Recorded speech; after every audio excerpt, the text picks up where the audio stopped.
Up to now, we've talked about resistors and capacitors and other components, and we've connected them up and learned about Ohm's law for resistors.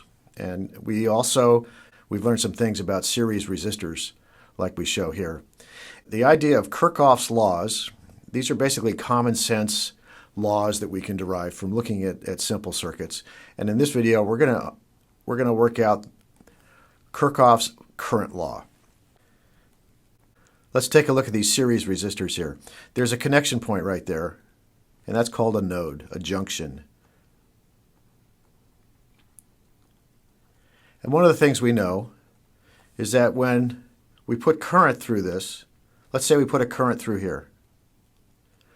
And we know that current is flowing charge, so we know that the charge does not collect anywhere. So that means it comes out of this resistor and flows into the node and then goes across and it comes out on this side. All the current that comes in comes out. That's something we know. That's the conservation of charge, and we know that the charge does not pile up anywhere.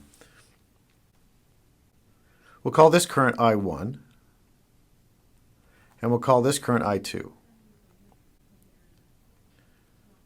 And we know we can just write right away I1 equals I2. That seems pretty clear from our argument about charge. Now let me add something else here. We'll add another resistor to our node, like that. And this now, there's going to be some current going this way. Let's call that I3. And now this doesn't work anymore. This I1 and I2 are not necessarily the same. But what we do know is any current that goes in has to come out of this node. So we can say that I1 equals I2 plus I3. That seems pretty reasonable. And in general, what we have here is if we take all the current flowing in, it equals all the current flowing out. And that's Kirchhoff's current law. That's one way to say it. In mathematical notation, we would say I in,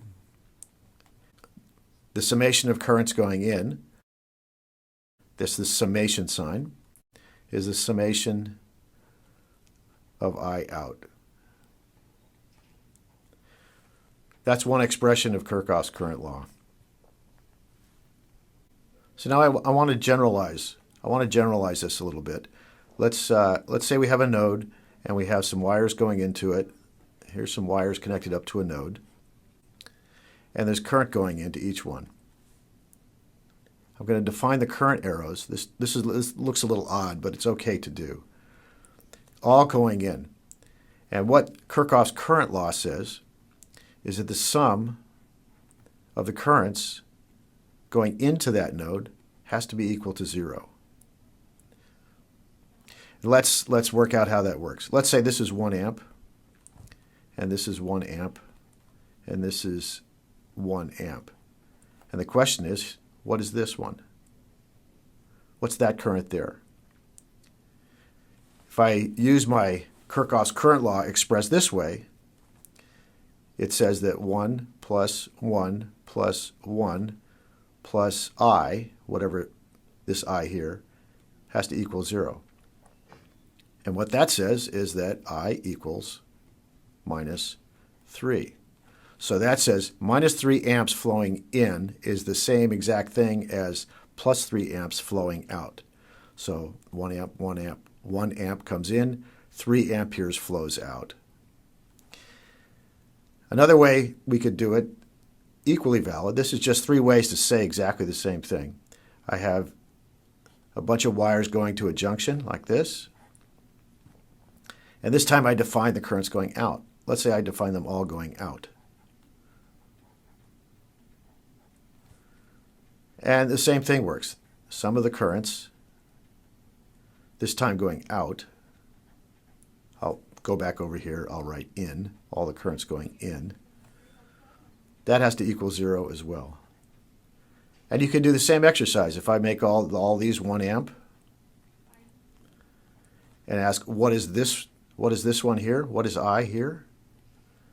Outgoing current, it's 1 plus 1 plus 1 plus 1. Those are the 4 that I know, and those are the ones going out.